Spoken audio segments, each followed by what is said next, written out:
বাঙালির ঐতিহ্য খেজুরের রস ও গুড়। শীত এলেই মনে হয় খেজুরের রস খাওয়ার কথা। শহরের দিকে এ রস পাওয়া সত্যিই বিরল।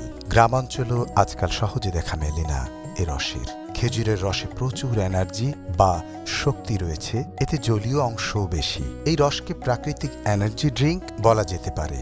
এতে গ্লুকোজের পরিমাণ বেশি থাকে। বাংলাদেশে দুই ধরনের খেজুরের গাছ জন্মাতে দেখা যায়, দেশি খেজুর এবং আরবীয় খেজুর। এর পুরুষ ও স্ত্রী গাছ ভিন্ন হয়। পুরুষ গাছ থেকে রস পাওয়া গেলেও ফল শুধুমাত্র স্ত্রী গাছ হতেই পাওয়া যায়।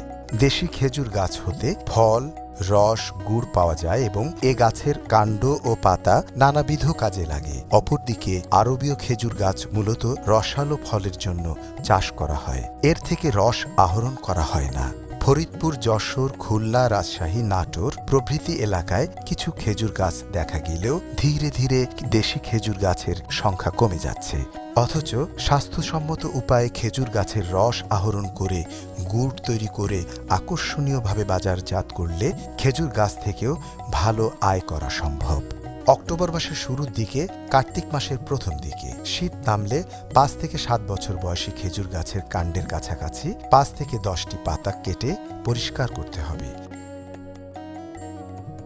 গাছের বেড় বা মোট ব্যাসের 3 ভাগের 1 ভাগ ধারালো হাসুয়া দিয়ে চাঁচতে হবে। ছাঁচা অংশের উচ্চতা যেন কোনো অবস্থাতেই 7.5 সেন্টিমিটারের বেশি না হয়, সেদিকে খেয়াল রাখতে হবে। এভাবে পর্যায়ক্রমে 3 থেকে 4 দিন গাছ কাটলে রস নিঃসরণ আরম্ভ হবে। ছাঁটা অংশের যেখানে রস নিঃসরণ শুরু হয় সেখানে একটি ইউ অথবা ট আকৃতির 3 থেকে 4 ইঞ্চি লম্বা বাঁশের কাঠি আধা ইঞ্চি পরিমাণ গাছে ঢুকিয়ে দিলে কাঠির মাথা দিয়ে ফোঁটায় ফোঁটায় রস হাঁড়িতে জমা হয়। মাঝারি আকৃতির মাটির হাঁড়ি ভালোভাবে পরিষ্কার করে প্রতিদিন সন্ধ্যায় গাছের সাথে বেঁধে দিতে হবে।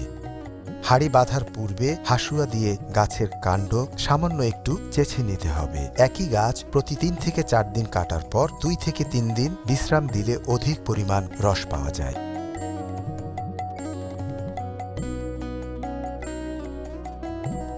একটি গাছ হতে গড়ে 6 থেকে 12 লিটার রস পাওয়া যায়। নিপা ভাইরাস মুক্ত খেজুরের রস সংগ্রহ করার জন্য গাছে নেটিং করতে হবে।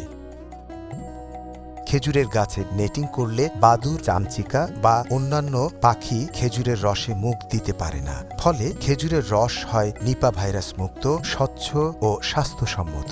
নিরাপদভাবে সংগৃহীত রস কোনো পাত্রে 25 থেকে 30 মিনিট স্থির অবস্থায় রাখতে হবে। এবারে পরিষ্কার রস কাপড় বা উপযুক্ত ছাঁকনি দ্বারা ছেঁকে কড়াইতে ঢালতে হবে। এরপর কড়া জালে ফুটিয়ে তা থেকে বাষ্পীভূত করে নিতে হবে। ক্রমাগত রস জাল দিতে থাকলে রস একসময় ঘন সিরাপে পরিণত হবে। এ অবস্থায় কড়াই ভর্তি রস জাল থেকে নামিয়ে কিছুটা ঢালু করে রাখতে হবে। কাঠের হাতলের সাহায্যে সামান্য কিছু রস কড়াইয়ের সাথে ক্রমাগতভাবে ঘষে ঠান্ডা করতে হবে। একে বীজ বলে। এবারে ঠান্ডাকৃত রসগুলো বা বীজ অন্যান্য ঘনীভূত রসের সাথে মিশিয়ে দিয়ে কিছুক্ষণ রেখে দিলেই ওই রস ঠান্ডা হয়ে জমাট বেঁধে গুড় তৈরি হয়।